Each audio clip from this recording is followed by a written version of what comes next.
新西兰时间3月26号下午，应新西兰总理 Bill English 的邀请，中国国务院总理李克强乘专机抵达惠灵顿国际机场，开始对新西兰进行正式访问。时隔8年，两位总理再度握手，亲切会谈。新西兰总理 Bill English 宣布，新中两国拟于4月25号启动双边自贸协定升级谈判。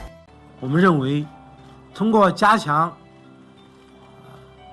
自由贸易的往来，会有更多的磋商，会避免冲突，会有利于维护世界的和平、地区的稳定。Bill English 说，在与李克强总理的会谈中，双方回顾了两国建交45年来所取得的成就，并为未来双边合作设定了议程。中新建交以来，两国关系取得跨越式发展。新西兰在发展对华关系方面始终走在西方发达国家前列，创造了中国同发达国家关系当中的多个第一。新西兰是第一个承认中国完全市场经济地位的国家，第一个与中国开展双边自贸协定谈判并达成协议的国家，还是第一个加入亚投行的西方发达国家。如今又成了首个与中国签署“一带一路”的西方发达国家。中新关系已经成为不同社会制度、不同大小国家互利合作的典范。 In the last few days, our Prime Minister Bill English has been very busy because the Chinese Premier Li Keqiang was visiting New Zealand for 4 days. I'm so honored that he chose to be here with us today. So let's welcome Mr. Bill English.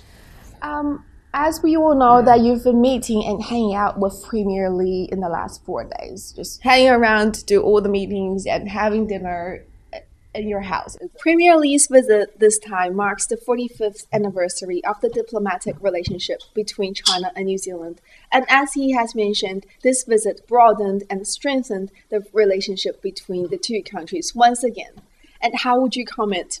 Like, what do you think? How has the relationship been improved over the 45 years? I think there's a lot of trust has built up between the two countries and between the individuals. And at the lunch yesterday, he was impressed to see young Kiwis getting up speaking Mandarin fluently, and the Kapahaka group who sang a Chinese love song. Now, these are small things, but indicative of how the relationships has improved, because 10, 15 years ago, that wouldn't have happened. Yes, and one thing I've noticed is the food as well. Even though the materials, the products are from New Zealand, and you've deliberately made it in the Chinese kind of way, so I find it's very interesting as well. Well, it is, and look, it's a way that enriches our cuisine here in New Zealand, because that food, the way the food is presented over the last few days, I haven't seen before, and didn't know you could do that with New Zealand food. Yes, and I have a question for you in the end about the food as well. And since the then Prime Minister John Key announced the launch of negotiation of an upgrade of the free trade agreement, we do expect Mr. Li's visit this time to have a boost of the FTA. Yeah, that's certainly the case, and we're very pleased with that result from the visit. So now we're going to start negotiations. They're going to be fairly tough negotiations because we have some differences of view about how we want the FTA to improve. So what is the biggest difficulty in this case? Would you be able to? Well, look, the agricultural related issues are always the hardest ones, but New Zealand's used to that. And if it had been a real problem, we wouldn't have a free trade agreement with China at all. So there's a lot of goodwill and a lot of trust, and I'm sure we'll make progress. The other thing you've mentioned in the meetings is the One Belt, One Road initiative. Would you like to talk more about this? Well, this, as we know, is President Xi's initiative, substantial and long-term aspirations. So when we sign the agreement, we're acknowledging the Chinese government's policy, and we are hoping that it will provide an opportunity for New Zealand businesses to take part in the very extensive investment in roads and rail and infrastructure that the Chinese government is doing around the world. Speaking of the infrastructures, this headline came up on my screen yesterday, just while I was doing the interview questions. It says this: "Don't expect One Belt, One Road to fix infrastructure. China's ambitious project to transform trade through better infrastructure is unlikely to be linked to major projects here in New Zealand. Well, look, and I think that's the case. I don't think we are seeing Chinese participation in infrastructure here. We've got Chinese banks in New Zealand. They are helping to finance our infrastructure. Construction companies are welcome. There's so much to do here. But I don't think the Chinese government will be initiating infrastructure projects here. Okay, so businesses will, but the government won't engage directly? Well, we don't see that happening, but we do hope that New Zealand businesses, including Chinese businesses based here, have the opportunity to take part in Chinese government infrastructure projects. As one of the Chinese mainstream media organizations in New Zealand, we have witnessed a strong relationship between the Chinese community and the local community. And you, as the Prime Minister, how would you evaluate the contribution of the Chinese community here? Well, look, we hope that relationship continues to develop with the mainstream community.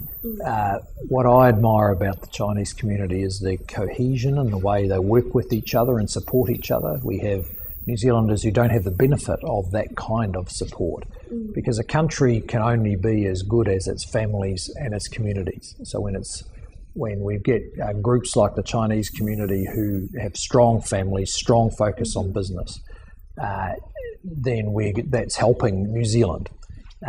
But I just see in the newspaper this morning, in Auckland, over 20% of people identify as Asian.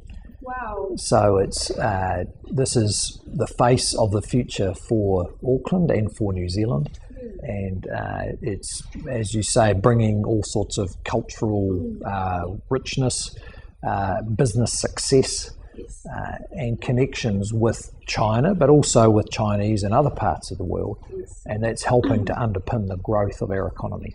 Apart from all the businesses and the government contribution, I think that different Chinese communities, different ethnic groups are also doing the contributions. For example, Chao Shan General Association of New Zealand is currently applying for the 20th Tu Chao International Convention, which is going to be hosted in 2019 in Auckland. Speaking of these kind of events, what new opportunities do you think it will bring to New Zealand?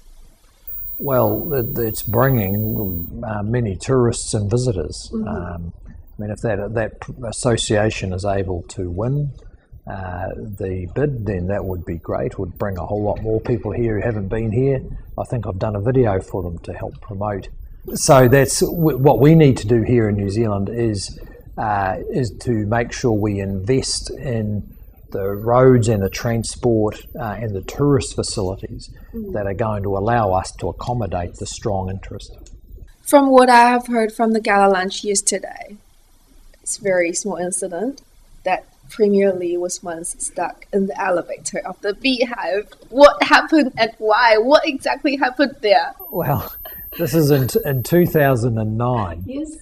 So when I had invited him here, I was Deputy Prime Minister. And he was Vice Premier as well. He was Vice Premier, and we were on the way to our important bilateral meeting. Was very formal. And the New Zealand side had all shown up, and we were sitting at the table and we were waiting for him. And the Chinese, we find that senior Chinese politicians are never late. And it turned out that the lift in the Beehive wasn't working, and he got stuck in the lift for how long? I think it was 15 or 20 minutes. That's quite a long time. You must be there thinking, am I stood up by them? Yeah, that's right. When we met again in Beijing in 2012, I can recall us sitting at a lunch in the Great Hall of the People, having a good laugh about the incident as we did yesterday. As you have mentioned, you and Premier Lee met quite a few times when he visited New Zealand in 2009 and when you were visiting China back in 2012. And this time you've been hanging out with him for 4 days and you've invited him to your house for a dinner. And so I'm just wondering, how would you describe him as an old friend? Because I did read about him that he is named as the 12th most powerful person in the world by Forbes. So you as an old friend, how would you describe him? Well, it is, and I agree with that. Well, look, we get on well. He's an open, affable person. He's also got the strength of the leader, and we see that. I find I'm able to talk to him about any issue related to China, and he responds very openly.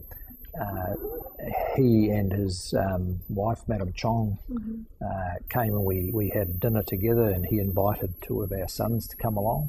It was a family dinner, very personable, and he spoke directly with my sons, which was great for them to have that experience. You know, food does play a huge part in Chinese culture, and I think both in Kiwi cultures.